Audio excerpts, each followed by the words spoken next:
Okay, good afternoon. Thank you for joining us today. I'd just like to take a quick moment to acknowledge the presence of California Senator Hannah Beth Jackson, who is here joining us today, also Assembly Member Monique Limon, and 2nd District Supervisor Janet Wolf. Thank you for being here and supporting this. My name is Dave Zanaboni, Public Information Officer for Santa Barbara County Fire Department. And like I said, thank you for joining us this afternoon. This time I'd like to introduce Chip Hickman. He's the Fire Chief for the Montecito Fire District.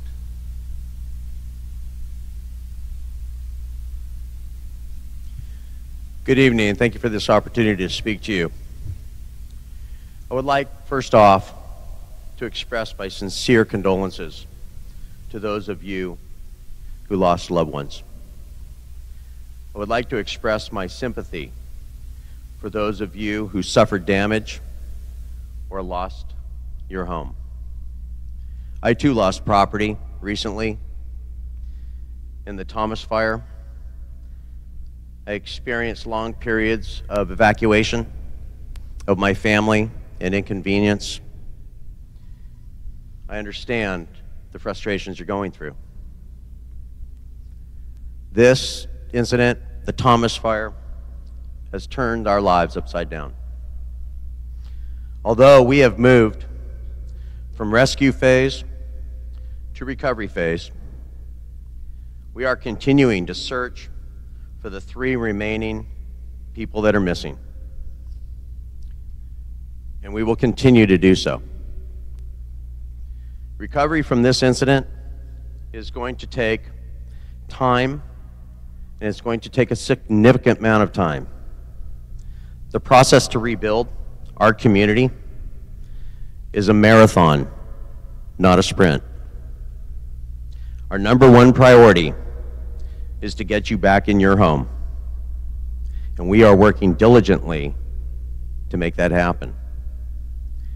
We have tremendous support from FEMA, state OES system, Santa Barbara County, and your local agencies.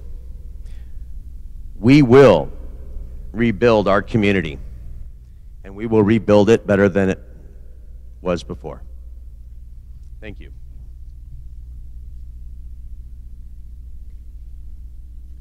Thank you, Chief. I'd like to introduce Anthony Stornetta, Battalion Chief, Santa Barbara County Fire Department, operations for this incident. Good afternoon, Anthony Stornetta, operations. I just want to kind of give you a little bit of a situational update, what's happening out there. Currently, we still have just under 900 personnel assigned to this incident. #1 priority is finding the 3 missing. We're going through sections we've already searched. We're searching deeper, we're searching wider. We're being very extensive with that. That's the main focus of all the fire resources and also the search team from the Sheriff's Department. That is our #1 priority. We want to find them. There's a lot of work out there. If you guys have seen in the video or pictures, there's a lot of debris. It's meticulous. There's a lot of stuff that can still collapse, so it's taking some time. There's a lot of work. We're working through that. Also, the resources are working to help open the roads, working with flood control, Public Works, Caltrans, trying to get those roads open so that when the residents do come in, they can gain access. We're opening driveways, everything else. We're also trying to mitigate as many hazards as possible, working with the gas company and also utility companies. Other than that, we're trying to make sure when they get in there and we repopulate, which is our 2nd priority, getting people back to a somewhat type of normalcy, that we get people in there and they're safe to be in there. We're also watching the weather. We're watching those future storms. We're developing strategic plans right now. We have a whole section that's just focused on that. We're developing those plans and we're working to guide our resources through that. Lastly, I'd like to thank all the local resources that have been committed to this incident since the very beginning. They haven't left. They've stayed focused and they've stayed engaged. All the op area fire departments and also the police and law enforcement, we've all worked together with a great partnership, collaboration, and we've done this planning in the past. We're just putting it all to use now. Lastly, the state agencies, CAL FIRE Incident Management Team 3, they came, they stood right behind us from the very beginning. We very much appreciate that, and thank you, Chief C, for that. On the other side is also OES, who's also come down and assisted us in partnering as well. Thank you. Thank you, Chief. I'd like to introduce Bill Brown, Sheriff, Santa Barbara County.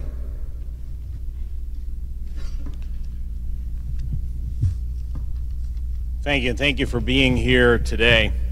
Let me begin by providing you with an update on that most important mission that has already been mentioned, which is finding the 3 Montecito residents who are still missing. They are 2-year-old Lydia Sutetepa, 17-year-old John Jack Canton, and 28-year-old Fabiola Benitez Calderon. We know every day that goes by without closure means more suffering and anguish for their families who have lost so much. All 3 of the missing persons lived in the Olive Mill and Hot Springs corridor, which was the last place that they were known to be alive. Search and recovery crews have been especially focused on looking in this general area and are searching areas of the highest probability where the victims could be located. They are checking spots within those areas that have been inaccessible up until this point, as well as rechecking areas that have been previously searched, in some cases 4 to 5 times previously. Human remains detector dogs from various search agencies are being utilized on a rotational basis during this search. Our Sheriff's Search and Rescue team here in Santa Barbara alone has 4 dogs especially trained for this process. These dogs and their handlers have been working resolutely from sunup to sundown every day to try to find these missing persons. We've had many occasions where both handlers and dogs have been getting stuck in the mud and debris while they're searching. Tomorrow, 8 state-approved human remains detector dogs and their handlers from the California Rescue Dog Association and another 8 from the California Specialized Search Team Association, a total of 16 additional dog teams, will join in the search. We're grateful to the Office of Emergency Services for coordinating these canine teams, and we will be doing everything we can over this weekend to find these victims. And I just want you to know that the spirit of these teams is incredible. None of them want to rest. None of them want to take a break. They are all 100% committed and focused on finding those victims. This is hard work, and we've had many firefighters from our own county and from across the state and search and rescue team members out there assisting us in this endeavor. In our case here in Santa Barbara County, our search and rescue team members are all volunteers. They're not compensated whatsoever. Most of them have jobs and families, but they have been working here continuously since before this incident actually struck. I want to focus now on the question of getting people back into their homes. We have so many people who are displaced and so many people who want to know, when can we expect to get back into Montecito? And I can tell you that we are waiting now for a variety of different factors, particularly for access, specifically including the opening of the 101 freeway and the shutting down of the use of Coast Village Road and Jameson Lane as thoroughfares for the many trucks that are hauling debris out of the stricken area. Once that is accomplished and once basic utilities have been repaired and restored to the area, we will be beginning the repopulation process. And we've had some very, very good news in terms of that progress as far as the utilities go. And you will hear some more detail of that later, but suffice it to say that the optimism in the EOC has been strong in terms of getting those utilities restored in a relatively quick fashion. We can't put people back into that area until the search operation is finished, until the road closures are reduced down to specific certain areas. We've had some problems with bridges that you'll hear about a little later. Despite these challenges and problems in getting utilities up and running and getting the roads passable and ready for repopulation, there's hurdles in the way, but great progress is being made. And we ask for your continued patience and understanding as we continue in this process. And please know that we are meeting throughout the day, every day, to evaluate the current conditions and to determine how best to begin this repopulation process in this stricken area. And we have plans that are ready to go, and we'll begin those plans as soon as possible. I've mentioned before that the repopulation effort is likely to be incremental, and we want to begin that process with our business community, particularly in the heart of Montecito. I've been saying that the San Isidro Road area is the spine of Montecito, and the village is its heart, and we want to get that village up and running again as soon as possible. To that end, we are working with the merchants, and we will be bringing them in over the next several days to assess the damage to their properties, to see what they need to do to restock and to re-engage and get open so that we can have a center within Montecito that citizens can utilize for some basic provisions, restaurants, and things of that nature, and other conveniences. I also want to mention again about escorts. We have sheriff's deputies who have been providing escorts to people who absolutely need to get back into their homes for emergency or extenuating circumstances. We ask that you only make that request if it is absolutely necessary.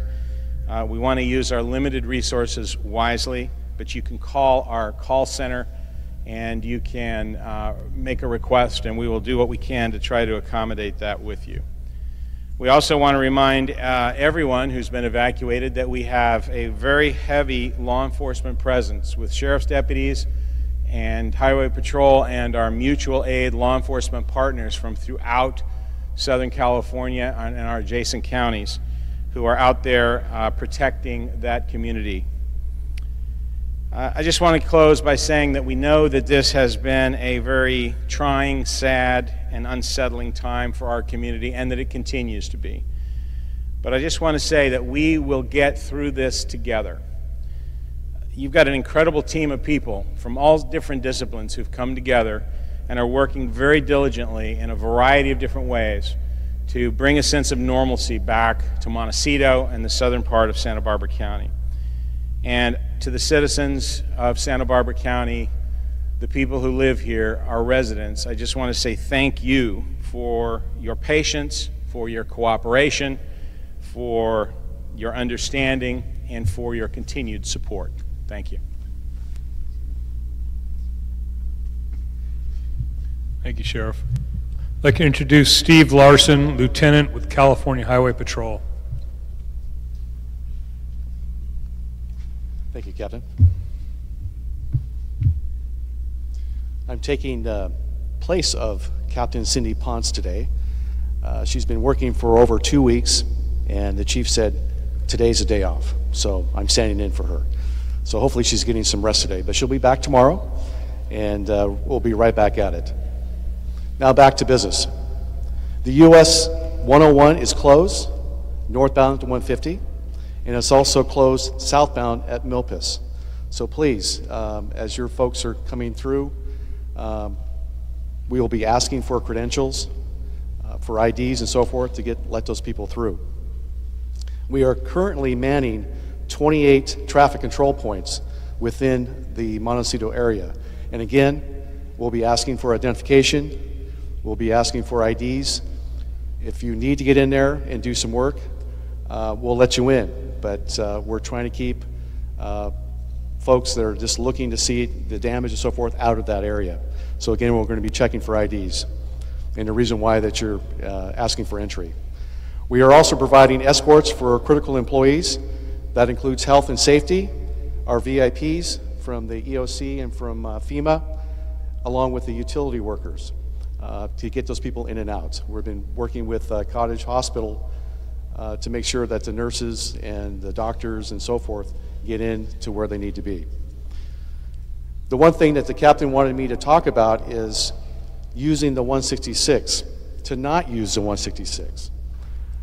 Make sure that you put the word out to all the folks out there that the 4146, which is out of Paso Robles, is a better route to get to and from.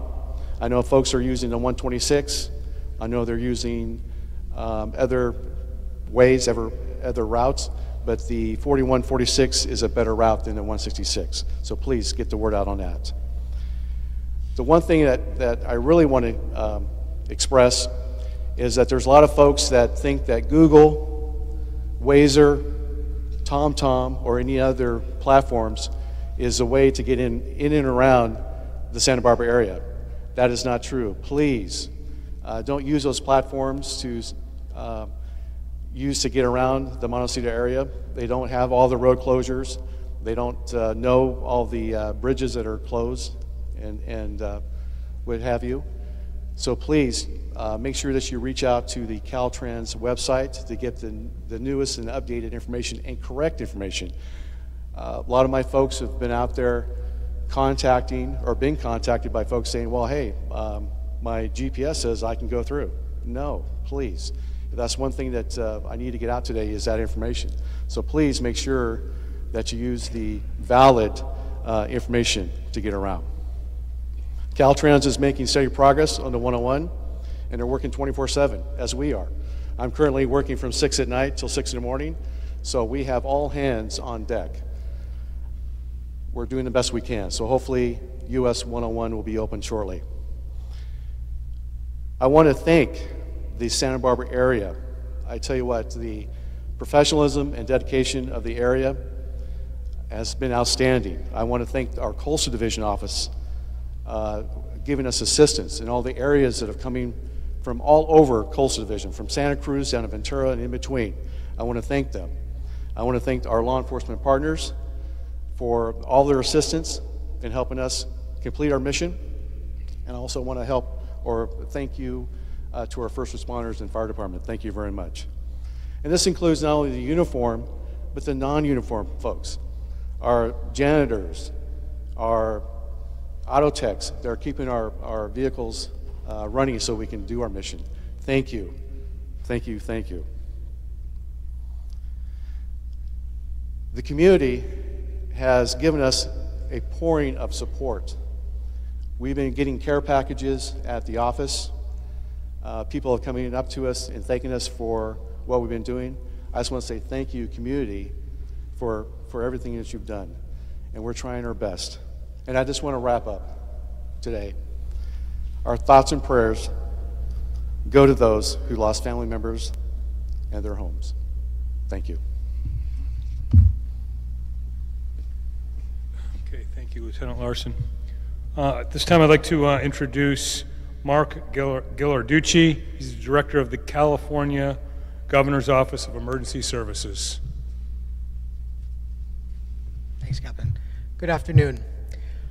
First, let me express again our sincere condolences and thoughts to the Santa Barbara community and for all those who have suffered loss in this tragic event.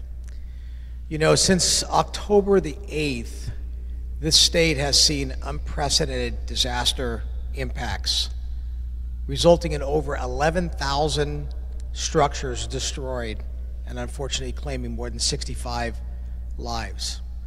OES has been involved, myself, involved with all those events throughout California. We have a massive catastrophic disaster response going up and down the state from San Diego to Mendocino County.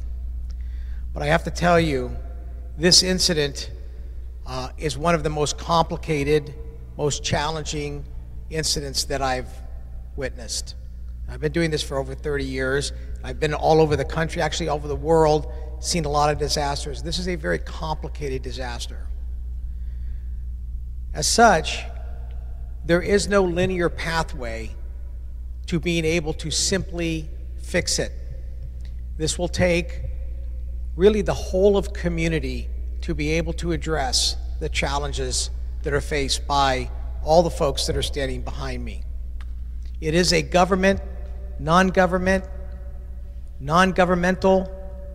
and individual citizen effort to come together to be able to respond and recover from this event. Now, you heard the chief say earlier that we are still focusing on search and rescue operations. Those will continue, but we are also transitioning into this recovery operation with the objective of rapidly getting the community cleaned and back up so that the rebuilding process and the recovery process can begin. This is very important. And so there are priorities being set that will make sure that the overall operation of all the agencies that are standing behind me are working collectively with you in the community to ensure that the community gets rapidly cleaned and we begin that recovery process. It's not going to be an easy task. This is a complicated event. We also have potential for additional weather coming in, and so we have to constantly be considering what are additional impacts that may be happening, and we need to plan for those, and we need to prepare. That means we collectively need to prepare. So it's important to listen to warnings and alerts that may be coming out as new weather systems come in. And as the sheriff said, while they're trying their best to try to open up areas, it will be a little bit to be able to get those areas safe enough to have that happen. There's going to be some tough days. There's going to be some long days. We are making sure that all the resources that the county needs are available. This is not just the county effort, the state of California, the great agencies that have been speaking so far, the Highway Patrol, Caltrans, CAL FIRE, OES, and then our partners at FEMA.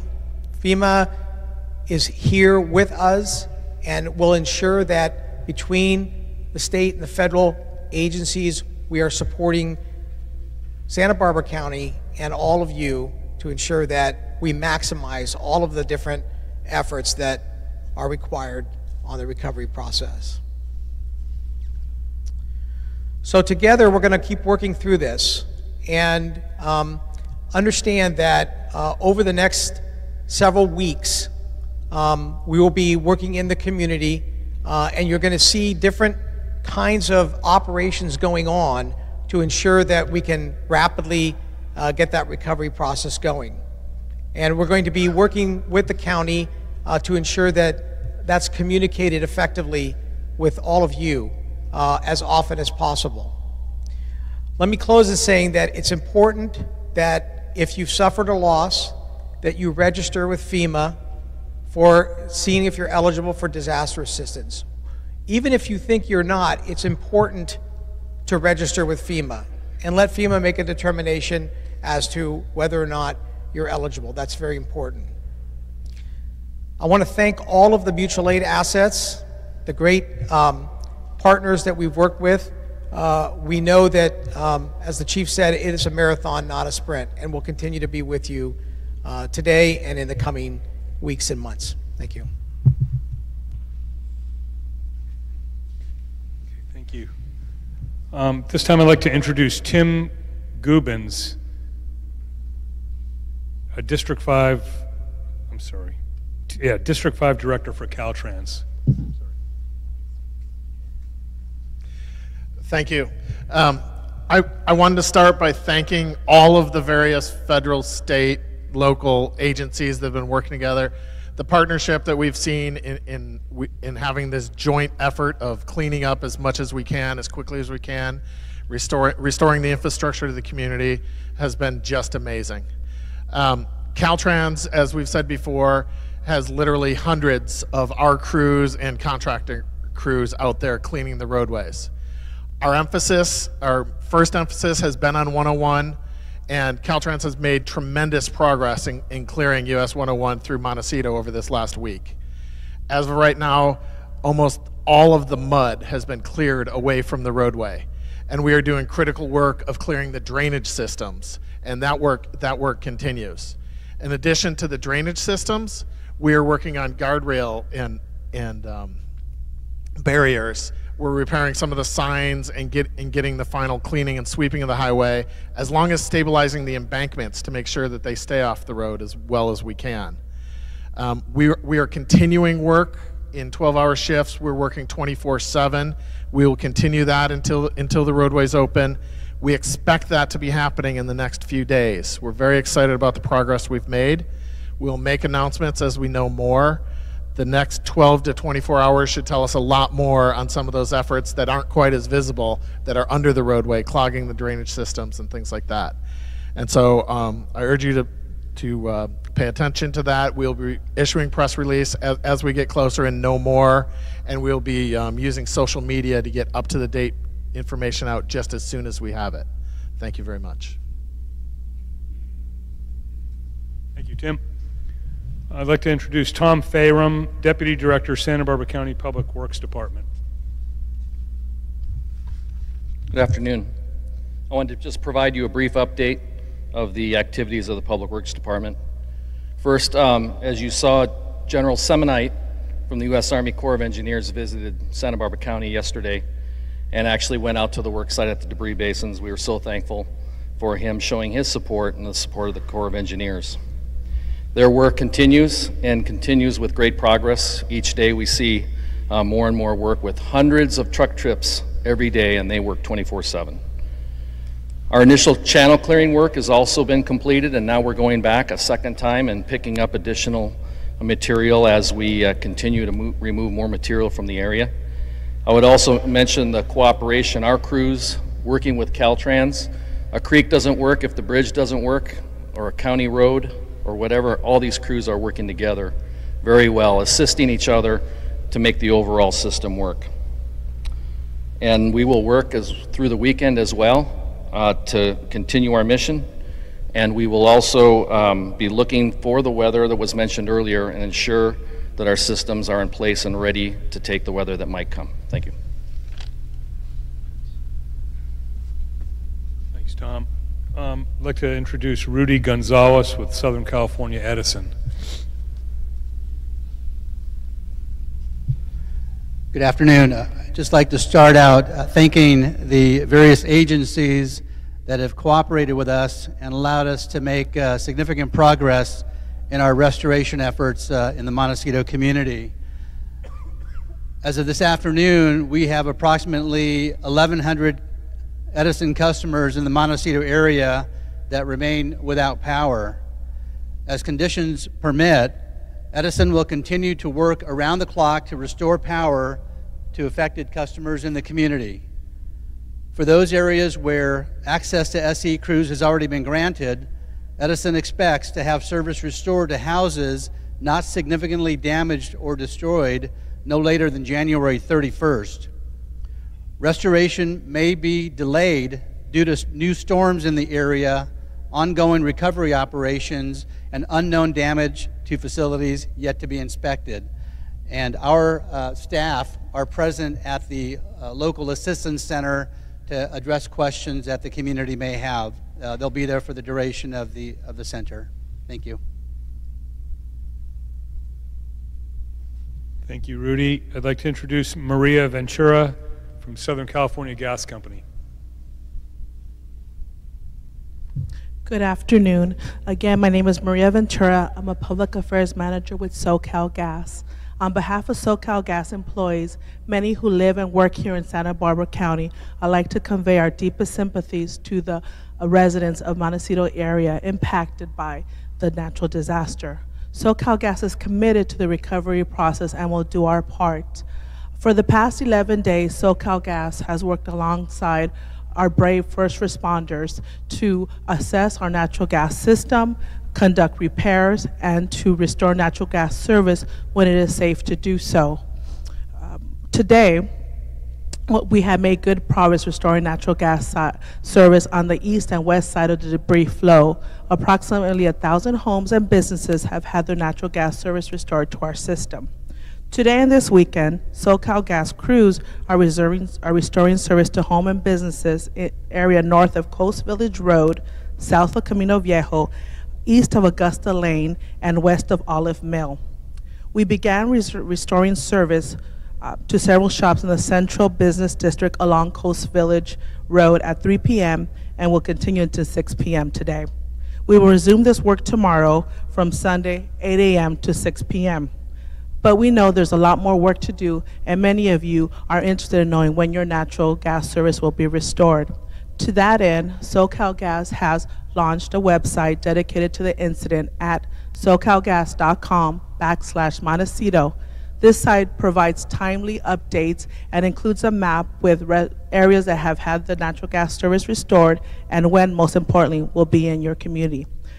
To assist us with providing you the most updated information, we ask that you log into socalgas.com, into My Accounts, and provide us with your most current phone number, email, so that we may provide you texts and emails when we will be in your neighborhood restoring natural gas service. SoCalGas also would like to announce our temporary bill policy. For those residents who have been temporarily moved away from their home due to the incident, we will not be billing them during that natural gas service interruption. And for those residents whose homes have been deemed uninhabitable, we will forgive their bills. If you have more questions about this new temporary billing policy, please call us at our SoCalGas call center at 1-800-427-2200. And a few more hints and tips to help you along the restoration process. And I want to reiterate, this one is the most important. Residents and businesses, please remain home. Once areas are lifted and we are able to restore natural gas service, you must be home in order for our techs to access your property, restore natural gas service, and conduct an in-home inspection. Again, it's very important that residents are home to do so. We also do not recommend somebody turn on their natural gas service. Please allow us to conduct that service for you.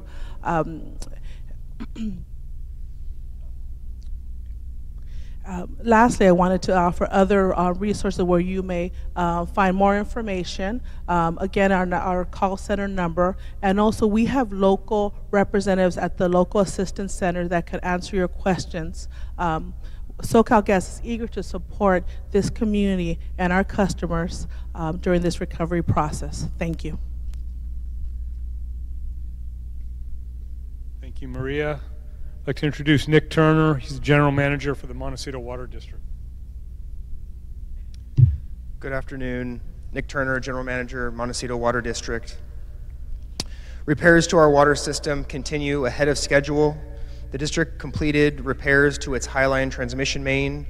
The transmission main was compromised in 7 locations, all at creek crossings. A mixture of temporary and permanent repairs were completed yesterday, January 19th, only 9 days following the incident. With the completion of these repairs, the district is now moving water from the South Coast conduit to its storage reservoirs located along the High Line. The district is already working with consultants, Cal OES, and FEMA on the process of implementing permanent repairs at 4 of these locations. Repairs to our dedicated 18-inch pipeline that delivers water from Jameson Lake to the district was compromised in 2 locations, each measuring 60 to 120 feet in length. The contractor began to make the repairs on January 17th. Repairs are expected to be completed on Monday, January 22nd. Once work is complete, lake deliveries will resume. The distribution pipelines were compromised in 13 locations. Nearly all of these locations are on bridge crossings at creeks. These pipe ranges from 6 to 12 inches in diameter and span 20 to 50 feet in length. 5 of the 13 repairs have been completed. The remaining repairs are projected to be completed on or before January 21st. 19 fire hydrants were sheared off during the mud flows. These damaged fire hydrants have been located, turned off to stop the flow of water, and have either been repaired or replaced. There are isolated areas of the district's distribution system that have yet to be fully assessed for damage due to limited access. There are also other areas where work remains prohibited due to the ongoing search and recovery effort. As more areas become accessible it is likely that, given the amount of destruction in these areas, additional damages will be identified. So the current impacts to our customers. The availability of water varies depending on the location within the district. In general, properties located below East Valley Road or Highway 192 have had water at their tap since the incident. As repairs to the system are being made, water is becoming available to customers located above Highway 192. The boil water notice issued on January 9th remains in effect for district customers. A partial cancellation of the boil water notice has been issued for the following areas: Summerland and the Upper Toro Canyon region. A description of these regions can be found on the district's website. Also, an interactive zone boundary map is available on the district's website at www.montecitowater.com and also on the County of Santa Barbara's website at www.countyofsb.org. And we will be updating this continuously to depict any changes in status. 3 accessible emergency potable water distribution sites continue to be in operation from 8 a.m. to 8 p.m. daily. These locations are as follows: the Summerland Post Office, located at 2245 Lily Avenue, the Montecito Fire Station number 2, located at Cold Springs and Sycamore Canyon Road, and the southwest corner of East Valley Road and San Ysidro Road in the Upper Village. Emergency water distribution will continue at these locations until further notice, and any changes will be indicated on the district's website. So what's to expect in the coming days? Water may be available at all taps as soon as Monday, January 22nd. Although water may be available or may become available at your property, it is important to note that all district customers remain under a boil water notice unless otherwise indicated in our interactive district boundary map. Restoration of the water service is anticipated the week of January 28th. With the system repairs scheduled to be completed, we have transitioned to a new phase of our recovery process involving returning the system to its normal operating pressures, flushing any remaining debris from the system, chlorinating the system, and performing bacteriological testing required by the California Division of Drinking Water. District staff, with input from the State Water Resources Control Board and other mutual aid agencies, are developing a plan now. Implementation of this plan is estimated to begin tomorrow, January 20th, and may take between 5 to 10 days to complete. Upon completion, a cancellation of boil water notice is expected. It's important to note that as service is restored, customers should anticipate periodic high levels of chlorine in their water. Further information will be provided. Areas where the boil water notice has been lifted will not be affected. And lastly, I just want to express our sincere appreciation for all of the support that we've received from all of the mutual aid agencies in helping put our water system back together and getting it into operation. Thank you. Thank you, Nick. I'd like to introduce Diane Gabriel, District Manager from the Montecito Sanitary District.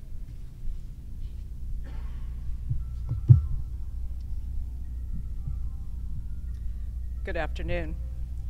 I'm Diane Gabriel, General Manager of the Montecito Sanitary District. We are the wastewater utility serving the Montecito community.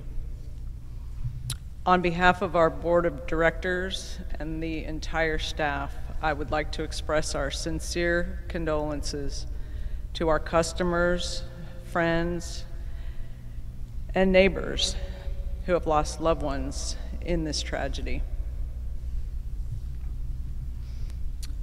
When the wastewater treatment plant was unharmed in the mudslide event, when SCE power went down, all district facilities auto-transferred to backup diesel generator power and functioned properly.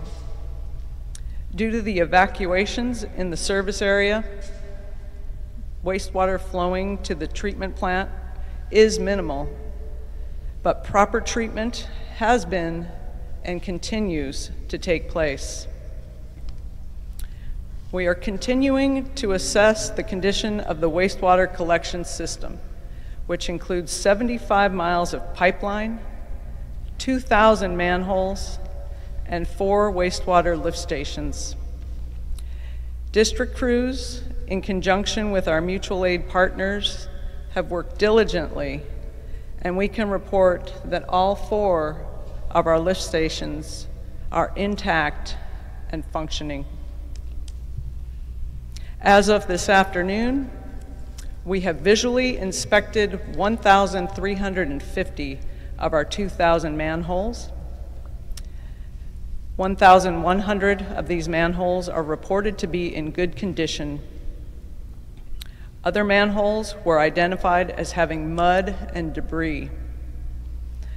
We are working around the clock removing that material with vacuum trucks and delivering that material to the wastewater treatment plant. We would not be able to perform this skilled, labor-intensive work without the help of our mutual aid partners. The City of Santa Barbara, Public Works, the Wastewater Division, Goleta Sanitary District, and Carpinteria Sanitary District. In the areas where several homes were destroyed, we are waiting for debris to be removed to gain access to assess the condition of the pipelines and the condition of the manholes.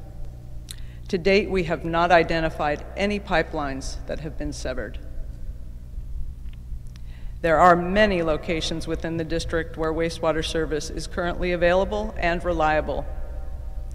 And we want to assure the community that we will continue to work diligently around the clock to restore reliable wastewater service to the community by the time potable water service is available.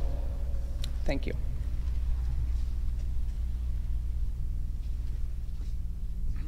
Thank you, Diane. I'd like to introduce Suzanne Grimm. She's the Public Information Officer for Santa Barbara County Department of Behavioral Wellness. She'll be our last speaker. Good afternoon. My name is Suzanne Grimm, and I work with the County of Santa Barbara, Department of Behavioral Wellness. I came here today directly from another event and just another opportunity to share the amazing healing taking place in our community. I came here today from an event planned by the president of Santa Barbara City College, Anthony, alongside the superintendent of the Montecito Unified School District, also named Anthony, that planned together a time to join and bring their families together. It was filled with music and food, and the Army Corps was out playing flag football, and dinosaurs were walking around, and it was such a display of bringing joy to a time that would otherwise be filled with sadness.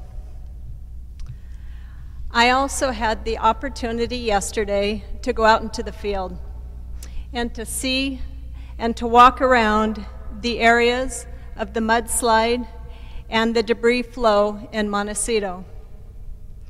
We have spoken so much about our shared healing and recovery. However, yesterday gave me a new reflection. We are balancing, really balancing. We are recovering emotionally and physically and rebuilding while we are remaining actively engaged in an incident which is far from over. The balance is not easy. I watched numerous crews cleaning up while remaining vigilant and continuing to look for the missing members of our community. Our animal services, caring with love for sheltered animals while going out into the field to feed animals, sheltering in place in their homes, while at the same time they're receiving in deceased animals brought in from the field. We are all balancing.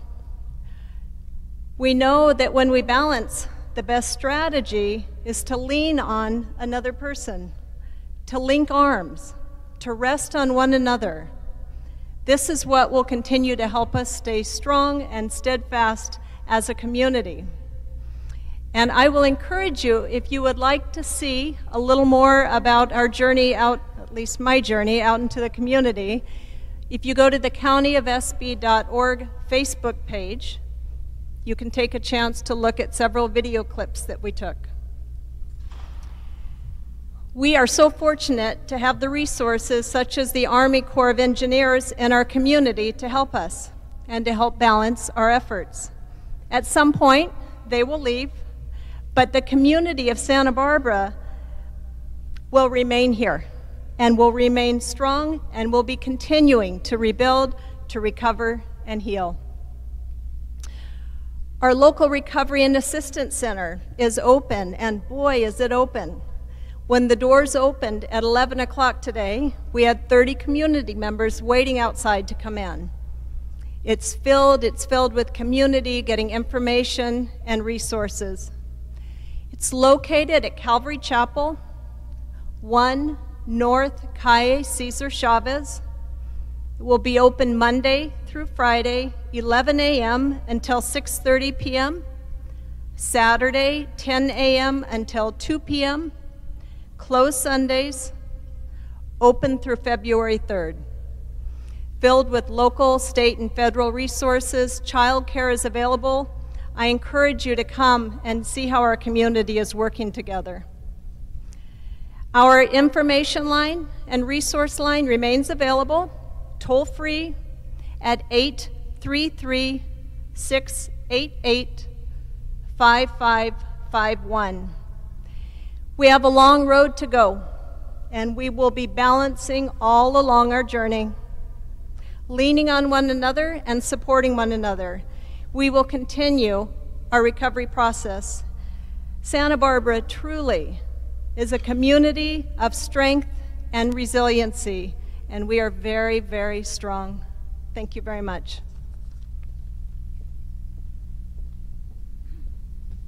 Thank you, Suzanne. We went over a little bit of time here, but we'll take a few questions if we have any out there. Yeah.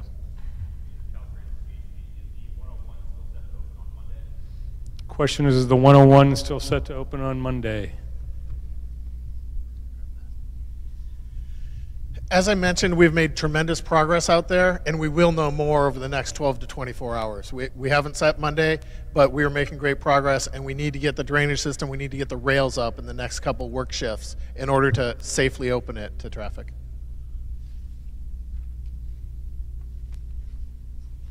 Questions? Yes, sir.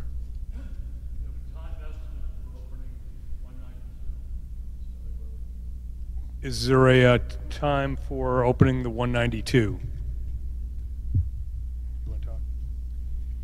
In addition to 101, Caltrans does have crews up on 192. We are assessing that. We have contractors up there helping us do preparation for the reopening of that. We do not have a time frame.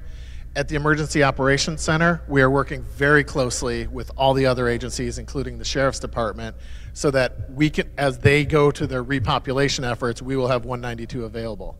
We do know there has been a few structures that have been damaged by the debris and the boulders that came through, so we need to make sure those can safely pass the public. We have done preliminary investigations of the structural elements, and we'll be coming back to do a little bit more detailed investigations now that some of the debris has been able to be cleared out underneath and we can get to those structures. But I do not have an estimated time. Anyone else? Yes, sir.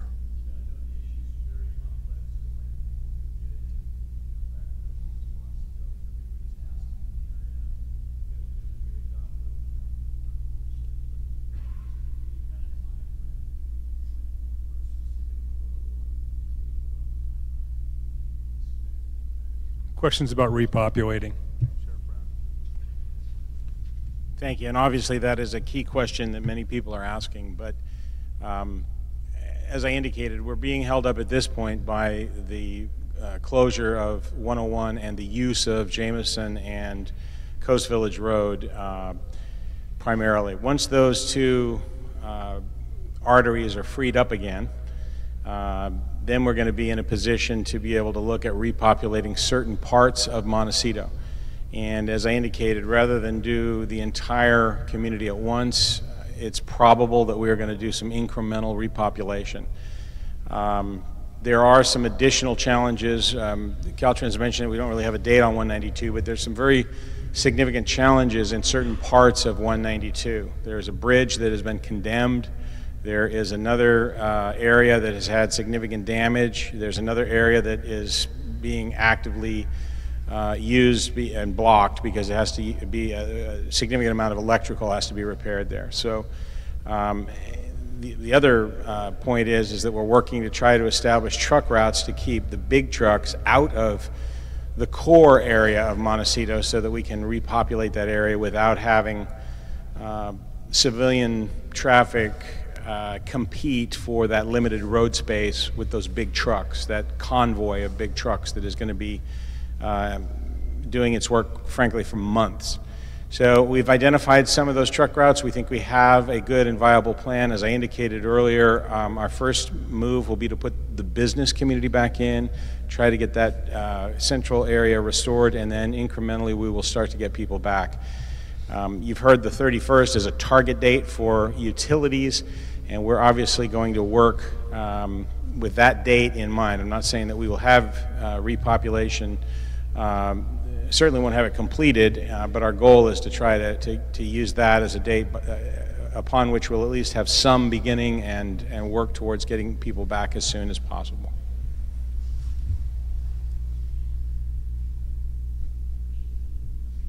Any questions? Well, one more question, okay.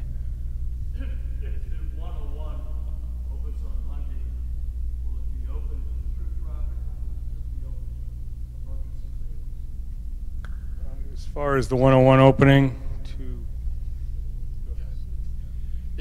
At this time, 101 has been able to accommodate certain of the emergency service vehicles. So when we are talking about opening it within the next several days, that would be for a public opening, yes. okay, I think that's going to conclude our press conference today.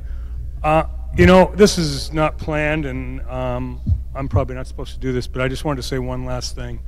I've been out in the field every single day since this incident took place, and when Chief Stornetta and Sheriff Brown say that the #1 priority is finding those 3 missing people, I can't tell you how dedicated all the firefighters and law enforcement, search and rescue, the people that are out there working. I see it in their face. They don't. When Sheriff Brown says they don't want to take a break, they don't want to stop. I've never seen anything like it in my life, and when they say it's the #1 priority, I have to tell you it is absolutely the #1 priority out there right now, and it's to find those 3 young children that are still missing. So thanks for coming today.